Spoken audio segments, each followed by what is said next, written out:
Welcome to the 100 Master Coaches series featuring master coaches from around the world. Let's journey together on this 100 Master Coaches series with your host, Coach Mel, MCC.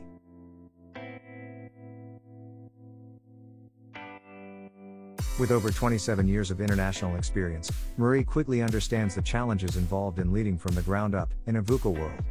As an executive coach, she partners with senior leaders and high potentials as they lead through change, transition into higher roles, and manage complex cultural business opportunities. Now on to the show. Hello, and welcome to the 100 Master Coaches. This is Coach Mal, and today we have Marie Quigley from the UK as our guest. I want to give her a big hand to welcome her. Hey Marie, welcome to the show. Thank you, Mel. It's lovely to be here. Thank you for inviting me. You are so welcome.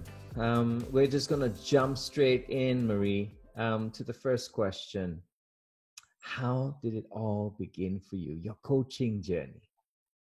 Yeah, it's such a great question. And, you know, I share this obviously with new coaches when I'm training them or when I'm mentoring them. They want to know how it all began. Yeah. And it began way back. It began as a child that didn't want to play with other children, but wanted to sit at the table and listen and observe adults. Where my parents would say, go out and play. I really wanted to spend time just paying attention to people as they were interacting with each other. That I went on, I studied graphic design at university and became an art director in London for a number of years. And my skill, Mal, I wasn't the best in the world at design, but I had a really great skill of getting curious with my clients to unleash what it was they wanted to create. And so I was able to listen deeply and ask questions to support them promote their work. Yeah. Now, the world of advertising didn't align with my values. I was selling products I really didn't care about in the world, nor did I want to promote. So I ended up leaving advertising and working in learning and development. I've traveled most of my life, and during that time, not long after the wall came down in Germany, my husband and I, we moved to the former East Germany, and I got a role in learning and development. And again, I was using questioning and listening skills really without knowing that there was a profession called coaching that I could have been doing. So moving through that, I did a lot of mentoring, training people, but my heart was really in empowering people. And I left that role after my first child, and I noticed my body was under a lot of stress. I'd really given my heart and soul to the corporate world, and stress had manifested in quite a lot of pain in my body. And I ended up going to have a technique called the Bowen technique. Actually, it originated in Australia, Mel. And this was a gentle rolling movement on the body to help release pain.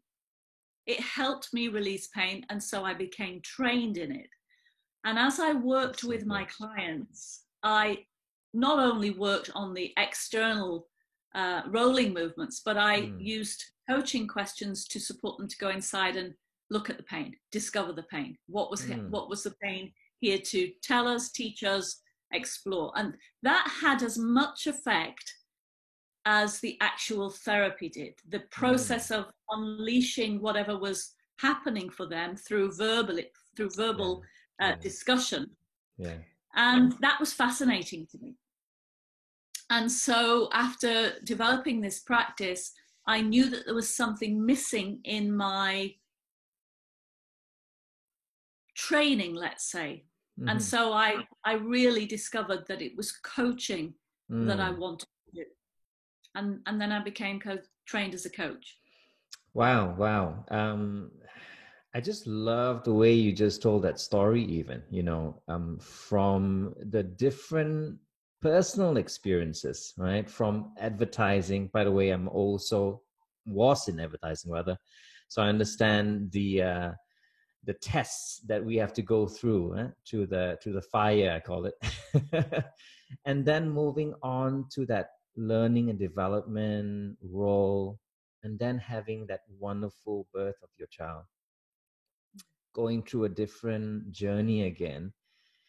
And each of that moment, I'm hearing you were listening in, you were asking powerful questions, and I'm just so curious, that was just before you learned about coaching, and you were already doing that.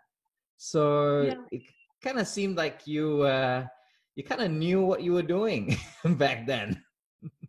I don't think I knew what I was doing. Okay. What I do believe in is listening to my gut and listening to my intuition.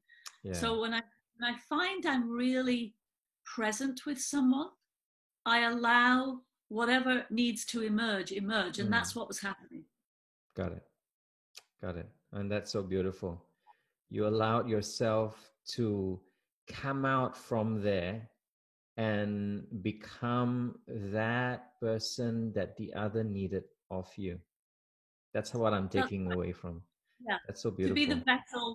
To be the vessel that the questions or the reflection needed to arise from. Wow. And so you walked into that journey through those years into taking that certification.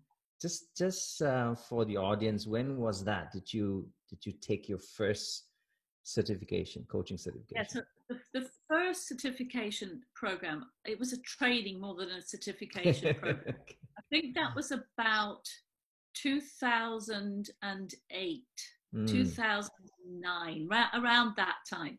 And I don't know if you remember that time, but the world was beginning to crash.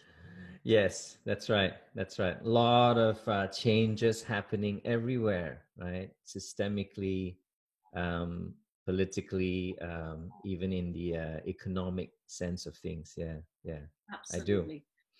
So it was a fascinating time to set up a business, to begin thinking that I was going to create something in the world that was very different to what I had been doing already. My first certificate of training came in, I think it was just at the beginning of 2010, when I was 100% committed to this work as a coach. And I trained with CTI, the Coaches Training Institute. Yes. Yeah. Beautiful. And I have never looked back since.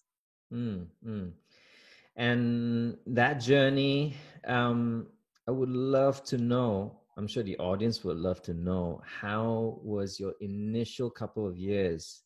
Some people say it's obviously the toughest, because we've got to go through the different challenges, sometimes, small wins, struggles along the way. How was your first couple of years as an entrepreneur?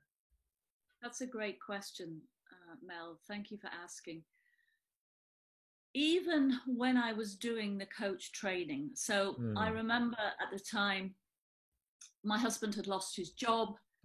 We had small children, and some money was tight. But I was determined I was going to complete the first stage of training. I had found enough funds to invest in myself for the first weekend, let's say.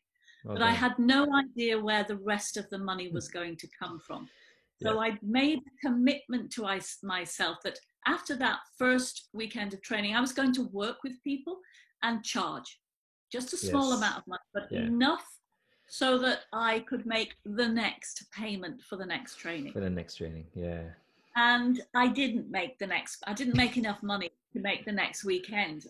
And it was Christmas time, I remember. And all of a sudden, I had a knock on my door. And I was working with a couple, but separately. And the two of them arrived at my door. It was Christmas time. I opened the door and I said, "Oh, you don't have a session?" And they said, "No, you don't have a session, but we have a gift for you." I invited them in, and they remember I had been working with them separately. Yes. But they said that the coaching had helped save their relationship. Oh, beautiful. And so they presented me with the gift of the money to do the next training weekend. That is impossible. I mean, that's like a miracle, right? It's like a door knock on Christmas Day on top of that. Wow. So so amazing. That was amazing. And so then I decided, okay, this is it. This is gonna work. And so yes, the first couple of years, what I did was, instead of creating a website and spending lots of hours working on a business card, I just went out and spoke to people. I remember I got my first real paying clients that paid actual money by just sitting in a coffee shop and listening to some people who were going through some really difficult times. And I offered pro bono coaching. And when they these were three gentlemen, and when they got a job, they invited me into their organization to do coaching. Wow. So it's amazing when you give something, how it can come back to you. Oh yeah, it always does, isn't it? It just, some people call it karma, some people call it being a blessing. I call it just being a good human being. And certainly you did what you wanted to give from your heart. I can just sense it, right? You wanted to serve the people, and they offered back in return what you actually deserved as payment. Wow. Well, they were in a place of struggle, and they needed some space to work out what it was that they wanted to create. Yeah. And I knew I could offer that. And it was a lovely reciprocal gift that I received. Wow. I know the listeners will be just jotting down that, not just on a paper, but also in their minds, in their hearts, because that's what we ought to be doing as coaches, right? And even at a time as this, as we all are going through globally this pandemic, that's one of the things that we coaches must do, right? And can do actually in this period, is look around and to see those that we can serve and those that we can become a blessing to in this situation. Absolutely, Mel. The world is calling for coaches to really support the transformation and the care and the love of the planet and everyone in it. Yeah. I'm going to jump to the next question. The question is, over your 10 years of coaching, and of course before that, plus all of those years as well, what would be your 3 insights that you want to leave with the audience today? So the 3 insights for me was that in order to really support my clients to create transformation, it began with me. So I had to do my own work. Beautiful. I had to know myself in a deep, powerful way to understand my patterns of behavior, my blind spot, in order to create that for others. So that's number 1. Do your own work. Yeah. Number 2, presence is everything. Slow down so that you're able to get into a state of really deeply connecting to this magnificent human being in front of you. Whatever they are presenting with you as the problem or what they want to achieve, that is not the issue. It's about looking at this human being and coaching them. And once they start to become aware of this deep presence within you, they'll be able to tap into their own presence. Yeah.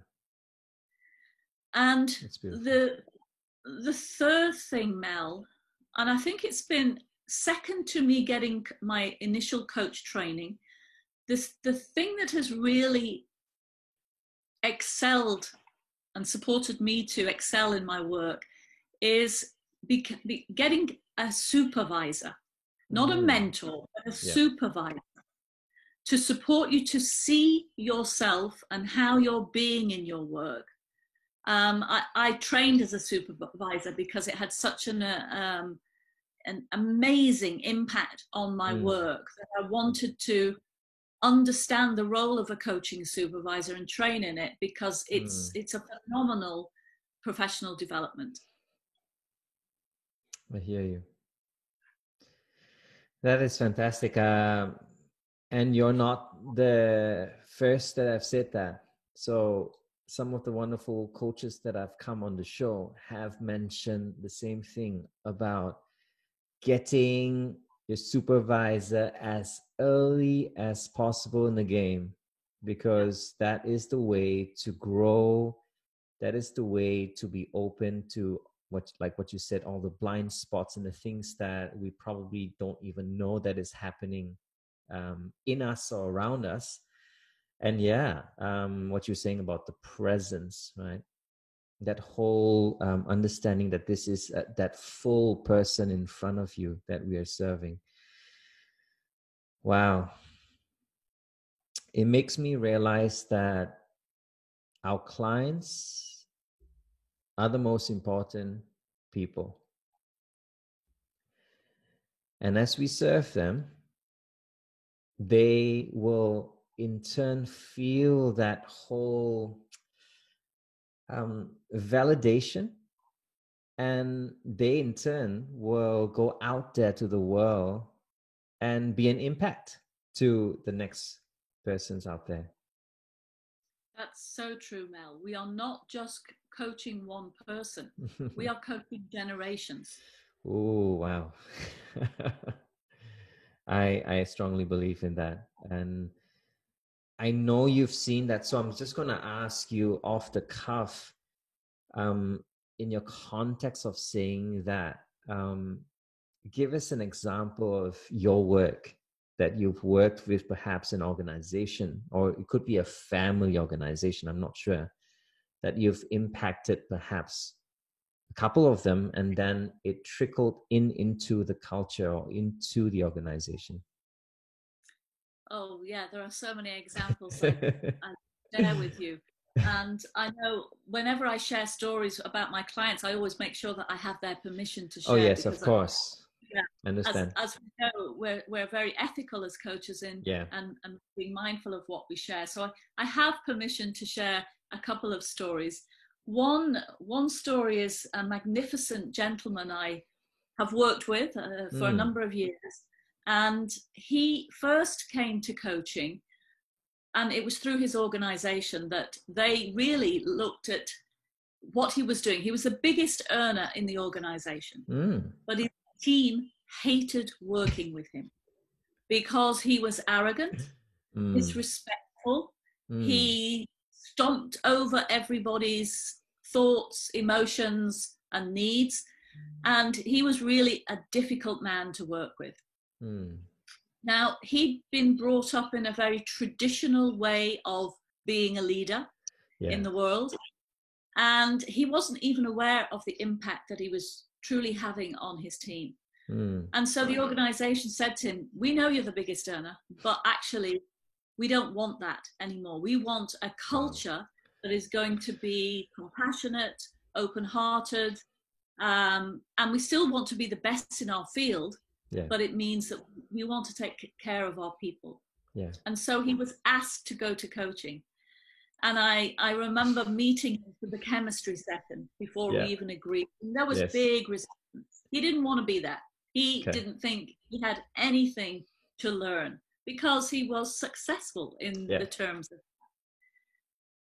Well, we had an amazing chemistry session in which he realized some very, very powerful patterns he had that was really pushing people away. He learned that these patterns had come from early childhood and were playing out in his leadership role. And there were tears in that chemistry session. Wow. And so we agreed to work with each other. And for a period of 6 to 9 months initially. And boy, did he create amazing awareness that not only transformed his team, but had a massive impact on the bottom line for his organization. So he became he doubled his ability to earn, and yet he was connecting with his staff at a deep, deep level. Wow. Now, in addition to that, he was on the brink of divorce, and he was able to save his marriage and stay in a family relationship with his 3 children. He has created such an amazing life for himself because he started to understand himself. I mean, I get emotional thinking about him because he is such an incredible man, and even more so since he really stepped inside himself and chose to be the person he was meant to be. That is so beautiful, Marie. Really, really. Everything from that initial sense of him being able to control everything to the point of realizing and releasing, and that whole process that you probably took him through that made him realize that he's not just an island, and he's got to work, and probably he chose to work with his team. And I'm just wondering what the people thought of him after the fact, right? It's like after the 6-9 months, they were probably thinking, what's wrong with my boss? I don't know. Yeah, did you get any feedback from them saying that? Well, great question, because yes, so the program began with 360 feedback and the program ended with 360.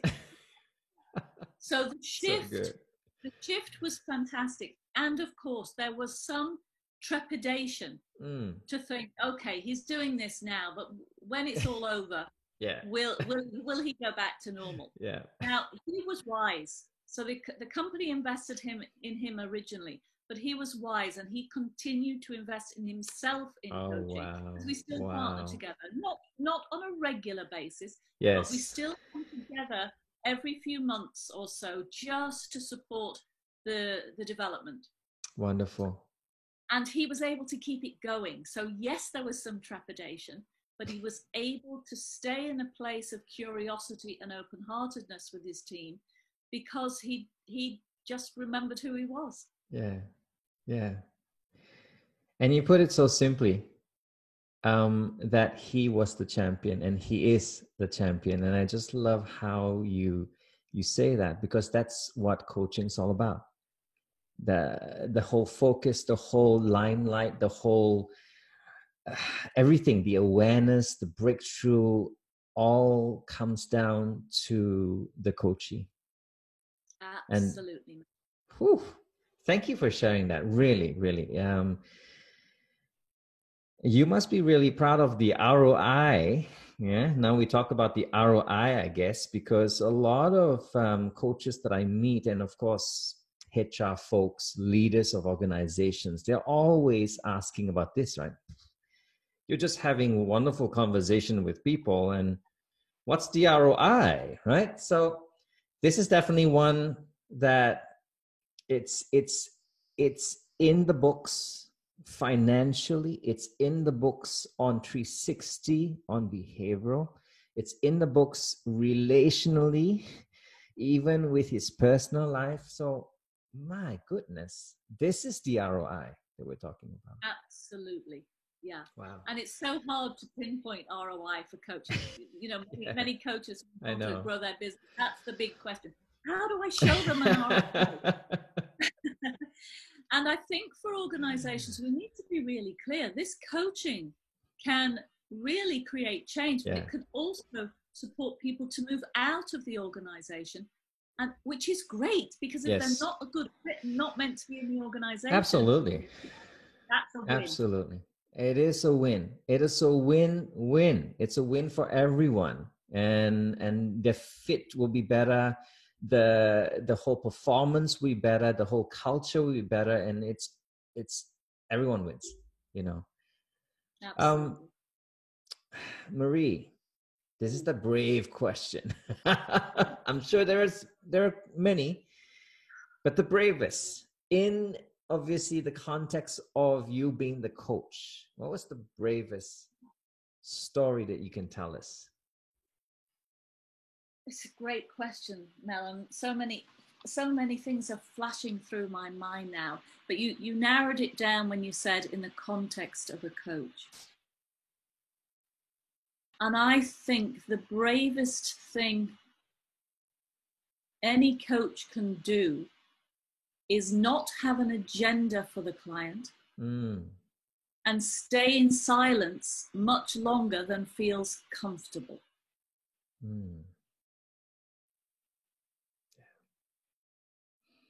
Because so many coaches want to interject. They want to see results for their client. They want massive results for the client. Often they want it more than the client does. So it's so tempting to force an issue or force an agenda and maybe make a suggestion that, you know, really isn't aligned to the client, but it will help them get there. So the bravest thing is to zip this and use these. I mean, ears. Use your ears. And that is why we've got two of these and one of these, right? So it just makes a lot of sense. And that is really brave. I was talking to another coach just recently, and she said, you can describe a leader by the way they respond to their people, right? So you see, obviously, a leader wanting to strut his or her competence and abilities versus allowing that space for that people to shine, right? A chance for them to shine. Yeah, it just reflects that. And thank you for that. That is really brave. Well, I think, Mel, you're an MCC, a Master Certified Coach. And if you see master coaches, they are much more in the background than they are in the foreground. You see new coaches and they're in there.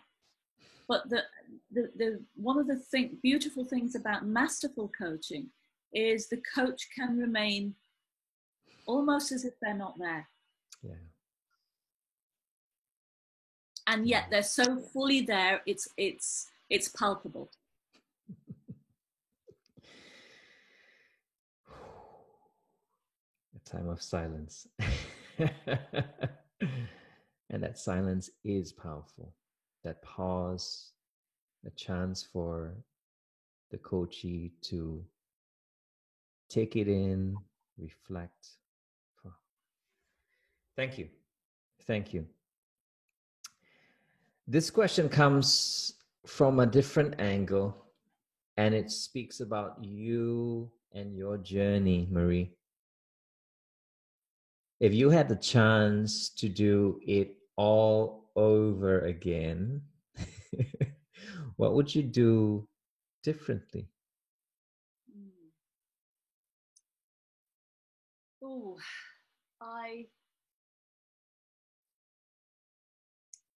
of course, there are things as I look back on that I think, I wish I'd known that, or I could have done that. Yeah. But honestly, everything has allowed me to be in this present moment right now in the way I am. So if I'd changed any of it, it's like that film Sliding Doors. Who knows what would have happened? Oh, wow. Yeah. One thing I probably would say to my younger self is trust yourself. Trust the wisdom deep within you, because that wisdom knows so much. They've been there and back, and they love you with all of their heart, and they are compassionate and kind. So be kind to yourself and trust yourself. I wish I'd known that earlier, but I wouldn't be here perhaps in the place I am today, had I. Well done. Really, really well done by saying that, because, yeah. We are our own little saboteur. and yeah, trust, so important. It's 2020 and it's a lot different from 2008, Marie. What do you think is that future of coaching going to be like? Yeah. Another powerful question, Mel. And the question I ask myself, and I ask my clients, and I ask the coaches that I supervise is, what is the world calling you to do? And better, who is the world calling you to be? To be, yeah. So for me, the world needs more coaches. It needs more people who are listening, who are deeply curious, who are non-judgmental, who hold a space for reflective inquiry that allows deep knowledge of self. We need that. Yeah. We've been so consumed with so many other things, that external things, that coaching can really make a difference. Yeah. And we said this earlier, didn't we, Mel? It's, you don't just coach one person, you coach a generation. It's true. And so I do think that the future of coaching is in the systems. We need to think about the systems we're living in. And systemic coaching is so important to become aware of. When you sign a client, it's not just the client that you're signing. It's their whole life. It's everybody around them. So for me, the future of coaching is thinking systemically and recognizing that we have a place in the world to support the world to breathe.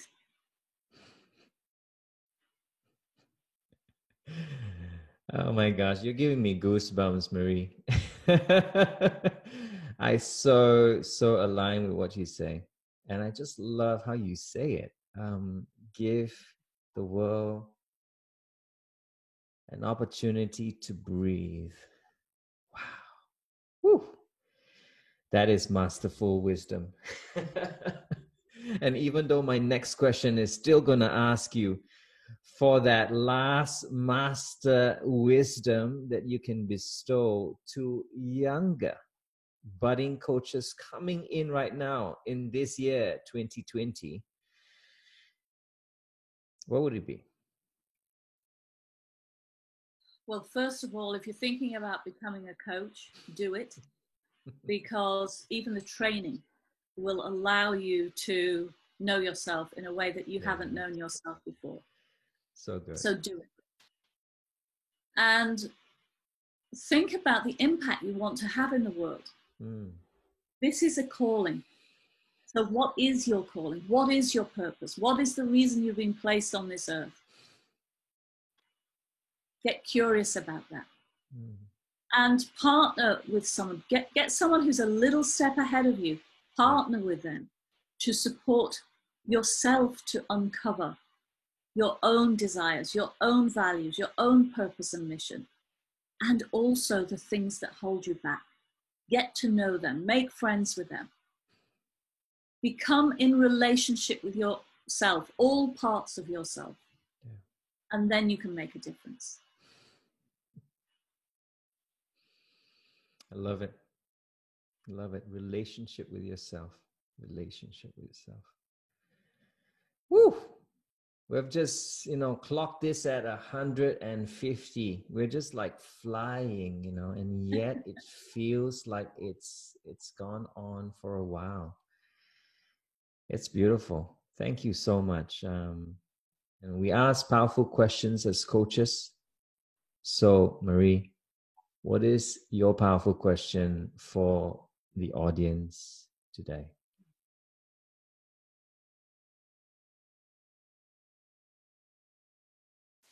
I think the question has to be, who is the world calling you to be?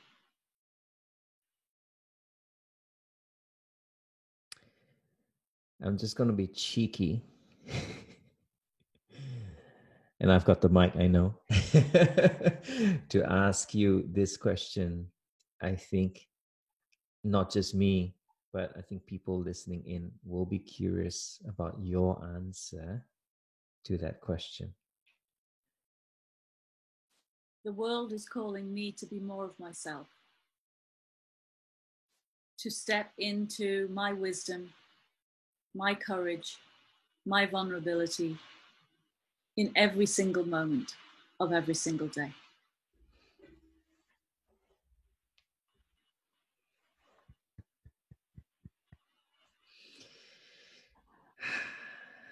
Thank you, Marie.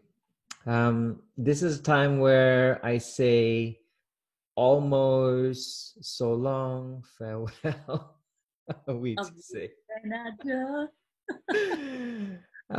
And invite you to connect with the audience, right? So give us some handles, give us some lovely programs that are coming along our way so that we can connect with you. Thank you, Mel, for this opportunity. I tend to forget about those things when I'm in deep conversation. So really appreciate the fact that you're offering this share. Have a look at our website, empower-world.com. You can find us on Empower World on Instagram as well, and on LinkedIn, and Marie Quigley on LinkedIn. Just search my name and you'll find me there. And we have a fantastic podcast for coaches and leaders called the Empower World Coaching and Leadership Podcast. Yep. And you can find that wherever you get your podcasts from. We have blogs. We have an advanced coach training coming up right now. It's modular based, so you can join at any point in the module. We've got an integrating parts happening right now, and we've got values and purpose workshops coming up in the next couple of months. And have a look and see what we're doing in the world and see if it resonates with you. And if you're interested in having a potential conversation about coaching supervision, please feel free to contact me. All of that and a whole lot more when you connect with Marie and her partner in Australia. So do that. Guys, thank you for watching, and thank you, Marie. Thank you for being so authentic. So speaking from your heart. I could feel your whole presence with me. Even though I'm way down here in Melbourne, Australia. It's just so amazing. Thank you, Mel. There is learning for me with every question you asked and every beautiful snippet you shared today. So I'm very grateful. And with that, this is Coach Mal saying, see you on the next show. This is the 100 Master Coaches Show. And today, of course, with Marie from the UK. We'll catch you on the next one. Bye for now.